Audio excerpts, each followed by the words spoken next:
Amy Elliott Dunne. She's one of the most fascinating characters in modern fiction, forever remembered as the cool girl, the woman who flipped the script on what a wife, a victim, and even a villain can be. But today, I don't want to rehash Amy's greatest hits. I want to look at something that doesn't get talked about enough: her parents.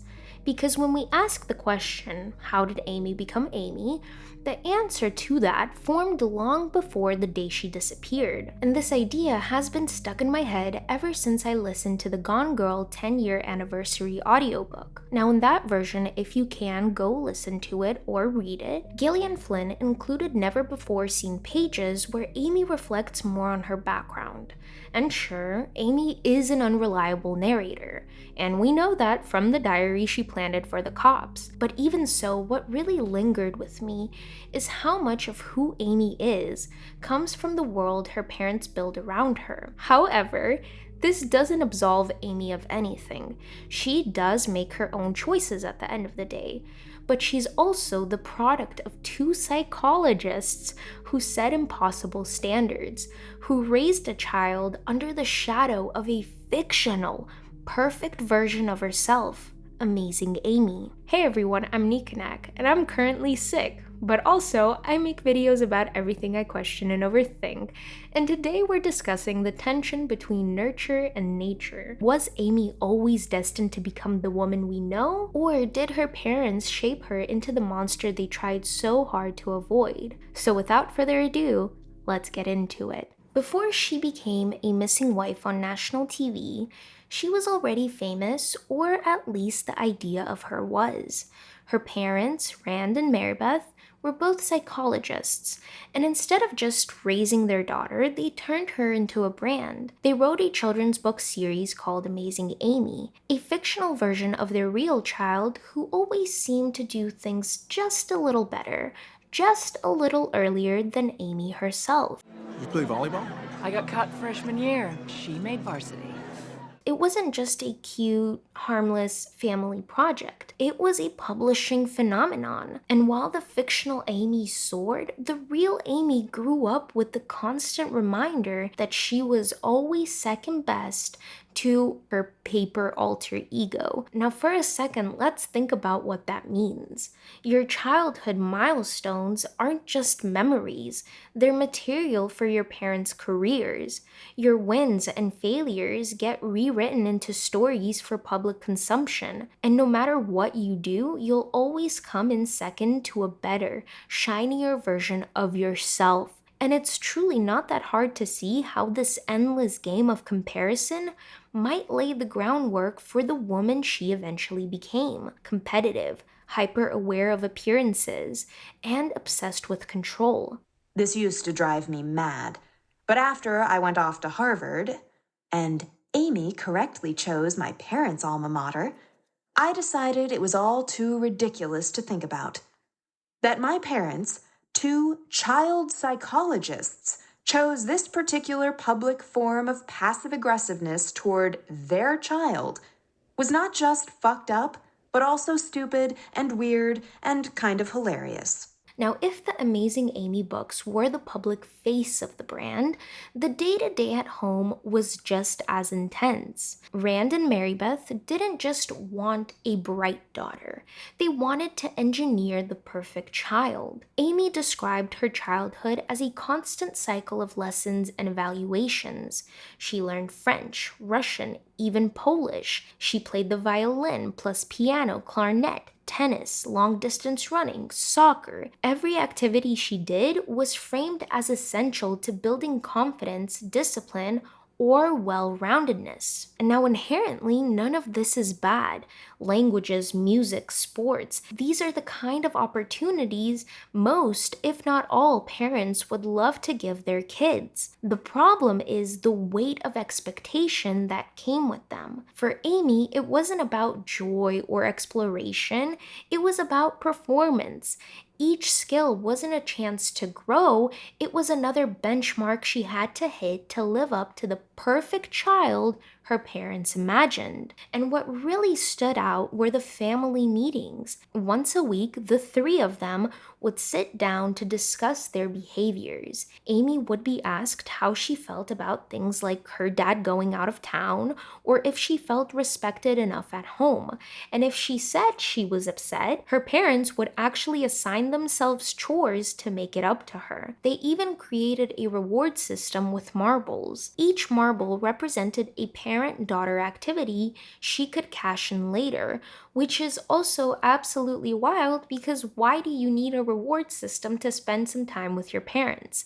But I digress. And Amy, in those never before published pages, remembers hoarding them, rattling the drawer loudly just to remind her parents how much control she had. And this wasn't parenting as most people experience it. It was therapy sessions disguised as family time, moral drills disguised as games. Now, in the same pages, Amy recalled scenarios where her parents would ask questions to test her moral character, like, or at home, they would plop me in an oversized armchair and ask me a series of questions to test my moral character. An armed man will kill my mother or kill me, and he gives me the choice of who dies. Whom do I choose? Why? And the message here was always clear. Her thoughts and feelings weren't just her own. It was data to be shaped, measured, and optimized. I do believe they had the best of intentions to create an incredibly happy, super productive, thoughtful, and proactive child. What they did was create a bit of a monster. It became entirely impossible to be me. My parents' great experiment failed. Rather than develop a personality of my own, I learned to mimic the kind of personality I thought suitable for the occasion. She became a social chameleon, always reading the room, always figuring out who people wanted her to be, and then becoming it. Which, if you think about it, is exactly what makes her such a terrifying character when we see her in the present in Gone Girl. Now, if the marbles and meetings taught Amy to perform, what came next was even more damaging. Her parents convinced themselves that they weren't just raising a daughter, they were creating what they called a perfectly whole being. And once again, on paper, that does sound noble. Who wouldn't want to raise a child who's confident, empathetic, thoughtful, and well-rounded? But in practice, it meant that anything Amy did was interpreted through the lens of perfection. They chose to see my manipulative, Machiavellian streak as assertiveness, my bossiness and self-involvement as confidence. Assertiveness and confidence, so important for girls. And the result of this was a paradox. From the outside, Amy looked perfect, but underneath, she felt completely hollow. They had created a perfectly whole human, as long as you were looking at me from the outside. The inside? It was quite wonderfully empty. And this is where we really start to see the shape of the adult Amy. Someone who can present any version of herself, who can look like the ideal in any room, but in reality, whose core identity is built on performance and not authenticity. This hollowness becomes the foundation for everything else. Because when you're raised to be a symbol, it's easy to stop seeing other people as fully real too. They become characters in the story you're writing, the same way Rand and Marybeth once wrote Amy into existence. Amy grew up watching her parents profit off of her, but she never saw herself as benefiting from it. My parents are worried, of course, but how can I feel sorry for them, since they made me this way and then deserted me? They never, ever fully appreciated the fact that they were earning money from my existence, that I should have been getting royalties. Then, after they siphoned off my money, my feminist parents let Nick bundle me off to Missouri like I was some piece of chattel, some mail-order bride, some property exchange. Gave me a fucking cuckoo clock to remember them by. Thanks for 36 years of service. And that resentment that Gillian Flynn writes and Amy feels runs deep. It's not just about the money, it's about autonomy. Amy's parents built her image, controlled her narrative, and when it suited them, handed her off to another man. To her, it felt like abandonment, like they had cashed her out once she served her purpose. Now put all of this together, the entitlement and the betrayal, and you get that spark that makes Amy blow up. She grew up expecting adoration, attention, and control, and when life, or Nick, or anyone else for that matter, threatened to take that away, rage filled that vacuum her parents left behind. She said I raped her. First degree felony rape. Did you do it? Did you do it? Now, Amy's most iconic moment in Gone Girl is the cool girl monologue. It's sharp, it's furious, and it's one of the reasons people still talk about her a decade later. She's a cool girl. Cool girl is hot. Cool girl is gay. Cool girl is fun. Cool girl never gets angry at her man. The brilliance of that monologue is that it's both a social critique and a personal confession where Amy admits that performance has been her survival strategy since childhood. And once she decides she's done performing for someone else's script, she flips the table entirely and writes her own. But then it had to stop because it wasn't real. It wasn't me. It wasn't me, Nick. I thought you knew. I thought it was a bit of a game. I thought we had a wink, wink, don't ask, don't tell thing going. I tried so hard to be easy, but it was unsustainable. So it had to stop. Committing to Nick, feeling safe with Nick, being happy with Nick, made me realize that there was a real Amy in there.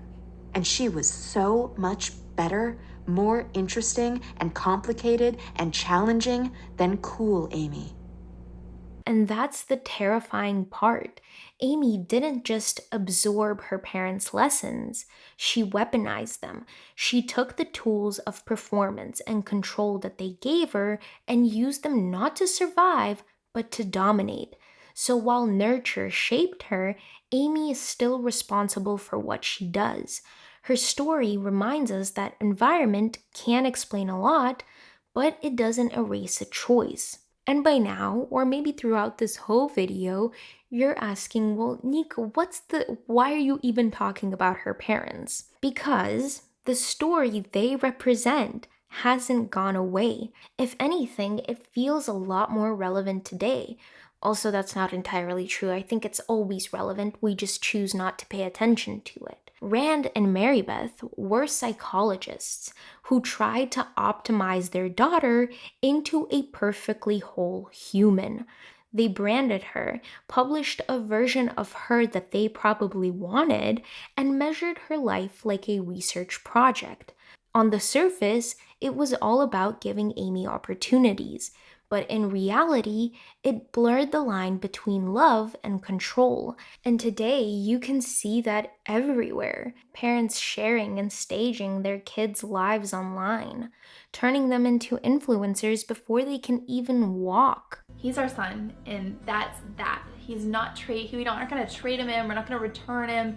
He's our boy. But after adopting Huxley in 2017, in May 2020, the Stoffers announced they'd come to the difficult decision to reverse the adoption. The 8 Passengers channel, for example, built an audience of millions off of everyday family life. But what the world didn't see was children being forced to sleep on beanbags, food withheld as punishment, and discipline filmed for content. Eventually, and rightfully, the mother, Ruby Frank, was convicted of child abuse, and her older kids have said the channel ruined their childhood. This was a parenting lifestyle channel that Ruby Franke had on YouTube, but critics say it was really a harsh parenting style that she was promoting. She pleaded guilty to numerous charges, including things like holding a child's head underwater, putting her hand over a child's mouth and nose so they couldn't breathe, kicking a child while she was wearing boots. That sentencing was handed down today, and she did make a statement in court, a very tearful statement, apologizing and saying that she accepted responsibility for her actions. And Amy is an extreme case of that, but that's what makes her so effective as a character. She shows us what happens when the pressure to be perfect gets pushed to the extreme, when performance becomes identity, when nurture becomes manipulation. So while Gone Girl is a thriller about a toxic marriage, it's also, I hate using this phrase, but it is also a cautionary tale about the way parents, culture, and society can quietly shape someone into something dangerous without ever meaning to. Amy Elliott Dunne will always be remembered as the cool girl, the woman who turned marriage, victimhood, and even villainy into a perfect performance piece. But when we peel back those layers, we can see how much of her act began with her parents. Her parents didn't set out to create a sociopath or psychopath. They set out to raise the perfect child. But in chasing perfection, they raised someone who learned to treat identity as a mask, other people as props, and love as a transaction. And once again, this doesn't absolve Amy of anything. Her choices, once again, are her own, and they're brutal, they're awful, and yes, she should pay the price for those choices.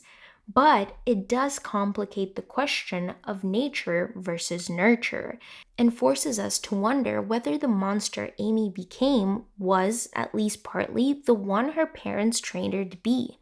Even Nick says my parents should take a good chunk of blame. I was raised like a little dauphiness, a sun queen, and my court, those obliged to serve me, included my mother and father and anyone else who came into range. That's not how it should have been, but that's how it was. Each morning, my parents would come in together to wake me, gently nuzzling my cheek, and when I opened my eyes, they would leap back with thrilled grins and rain patter claps. No child should consider the mere act of waking to be laudable.